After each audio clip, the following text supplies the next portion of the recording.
Good morning, Alexus Love Beauties and Flawless Man. Welcome back to another podcast episode. We are reading in our daily bread from Numbers chapter 12, verse 13. And Moses cried unto the Lord, saying, Heal her now, O God, I beseech thee. That's the reading. Going back up into Numbers chapter 12, verses 13. And Moses cried unto the Lord. We have to cry, Alexus Love Beauties and Flawless Man. I hear so often people telling people you can do whatever you want to do. All you have to do is go to church. All you have to do is this. All you have to do is that. And God is going to love you and God is going to save you. And all you have to do is have faith with works. And we read the word and we know the word, but we don't know how to apply the word. There is times where we have to fast, we have to pray, we have to cry. You might even get angry in the presence of God. We have to be in the presence of God. And Moses cried unto the Lord. The Lord talks about emotion all throughout his word. We are emotional creations. We have to cry unto the Lord saying, heal her now. Whether that healing is for you that you're crying out for, come on, Jesus. Whether that healing is for an enemy that you're crying out for, don't forget to pray for your enemies. Whether that healing is for a friend, a family member, whatever it may be. Sometimes we have to cry out to the Lord and be specific on what it is that we might need. The Lord wants the specifics. Now, he don't want us to focus on how it's going to get done, when it's going to get done, who's going to do it, how he's going to send it to be done. But the Lord wants the specifics. He wants our emotions. That's what God wants from us. He wants us to cry out to him, tell him our humble cry.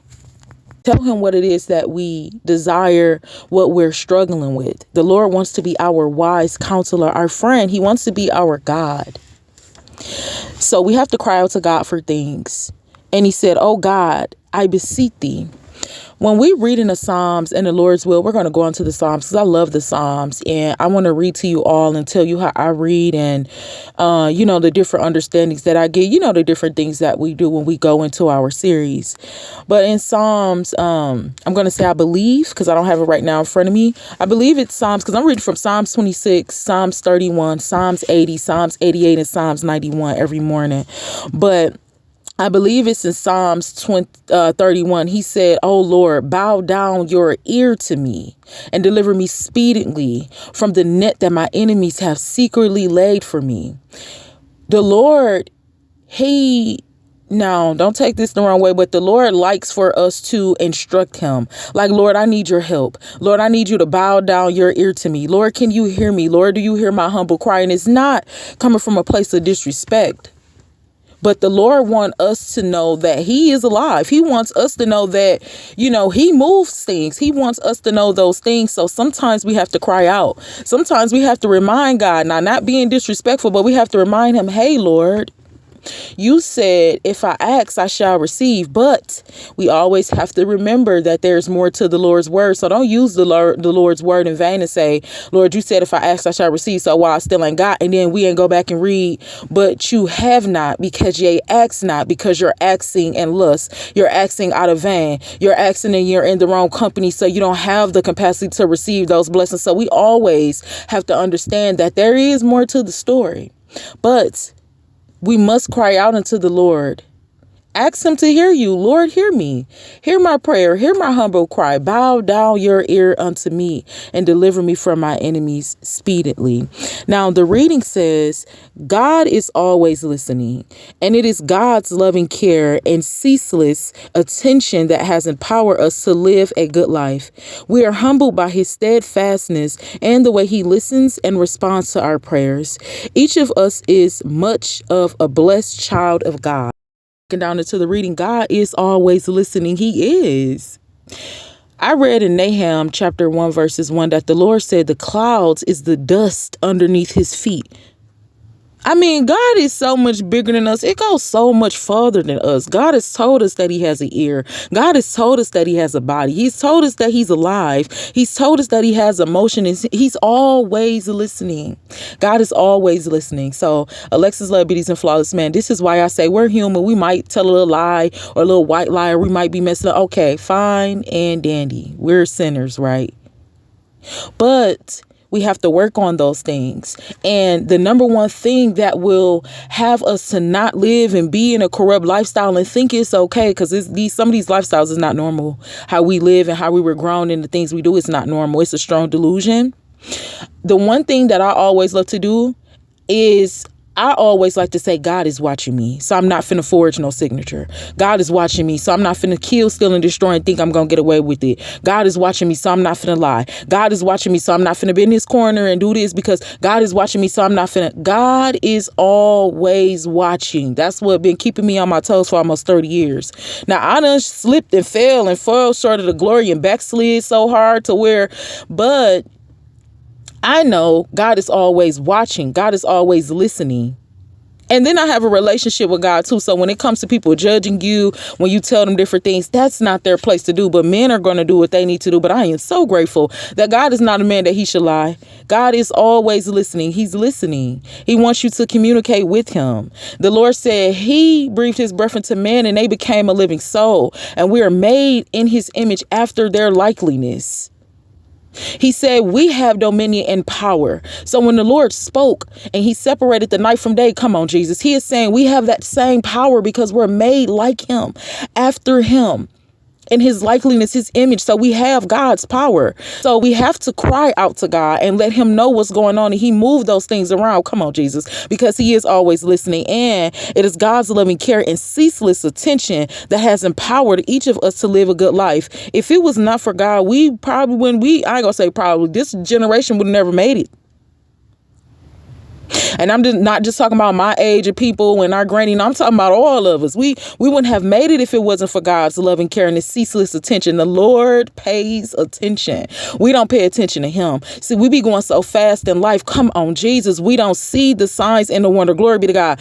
We will say, so we'll be like, God don't like me. God don't love me. God ain't listening to me. And we feel like that. And we're not the only ones. And there was a lot of God's people that felt like he wasn't listening to them because he doesn't move on our time does not mean that he's not listening now. Come on, Jesus. We have to understand God was a person. God is a spiritual being. He's an emotional being. He is and was a human. And well, he's not a human right now, but he was a human. So he understands. So we're made in his image after his likeness. We got ears. God got ears. We have a body. God has a body. Come on, Jesus. He told us about his body in Romans chapter 12 that we are all, come on, Jesus, created in his image. We are all a part of the body of Christ, but we are in different offices. So we have to mind our business and stay in our office. We are all created from the same God. We all have the same blood, but we all have that same, come on, Jesus, dominion and power that God gave us to move and operate however we want to in this life.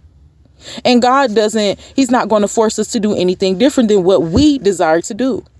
He pays attention to us. If we're not hearing from God, he's showing us the signs and wonders. See, we keep God so much in a box. This is why we're not able to see. This is why we think that he's not doing something or he's not working out in our favor. And we think that God is not working or the word of God is not true because we don't know how to apply it and we're not paying attention to the signs and wonders. If we can't hear God, see, he speaks in different ways. He might speak to you directly. He might show you something directly. He might have somebody come and confirm something to you directly. He also said signs and wonders. We be sometimes forgetting about the different ways that God communicate. He might communicate through your enemy, but we be so hard up that, man, I hate them. They can't tell, but we be missing it. So we can't say it's not wise because we say it, but it's not wise. And we've seen our family, our ancestors in the word of God said, but it's, to me personally, I'm not going to put this off on every spirit. To me personally, it's not wise for us to say, God ain't listening to me. God ain't doing this. God ain't doing, because he is. We move so fast in life. We don't be catching up. We don't see the signs and wonders. We're not hearing the voice of God because we don't know how to sit down and cry out to God. Going back down into the reading, he says, we are humbled by his steadfastness. God moved fast. We'll be like, oh my God, time moving fast, a month moving fast. I don't even know what I did last year. This is not just a month. It's not just a calendar, a Mayan calendar, or, skipping here, it's God. I be on scientists' top. Scientists can do whatever they want to do, but it's still not nothing gonna shake. It's still not nothing gonna move. Still ain't nobody gonna get into space if they don't have God. We are humbled by his steadfastness. We have to be humbled. to know that God is moving fast. We have to cry out to God to hear from God, because God is listening. We have to communicate with God everything. Literally everything. That's the way he set our lives up to be, and the way he listens in response to our prayers. It might be different. He might send you a sign and a wonder. He might send your enemy to tell you something. You have to be humbled enough to be wise and say, you know what? I have to not have an attitude, because the Lord might be sending me angels unaware. We don't be knowing the presence of people we in. We be so hard up and so traumatized and thinking everything is so normal.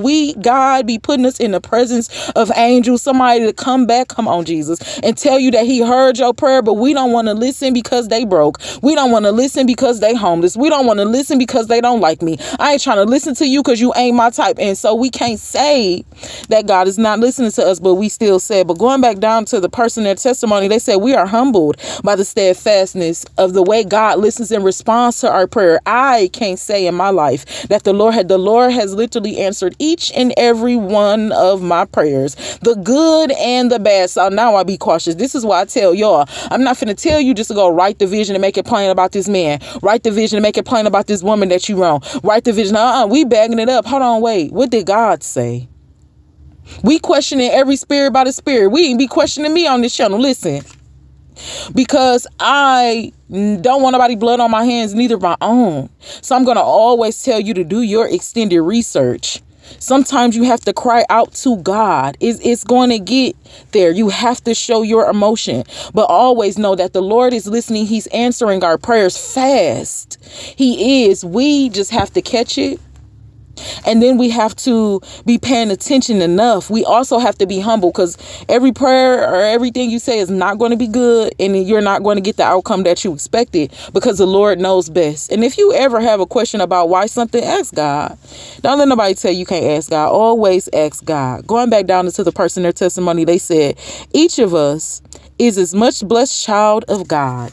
We are all blessed. We are all children of God. We are all created equally from the same body of Christ. So God hears all of us, whether we're saying good things or whether we're saying bad things. He hears us. At times we might have to go and we have to cry out unto God specifically, Lord, heal her. We go and we have to cry out to God specifically and show God that raw emotion, that vulnerable emotion. He already know you mad.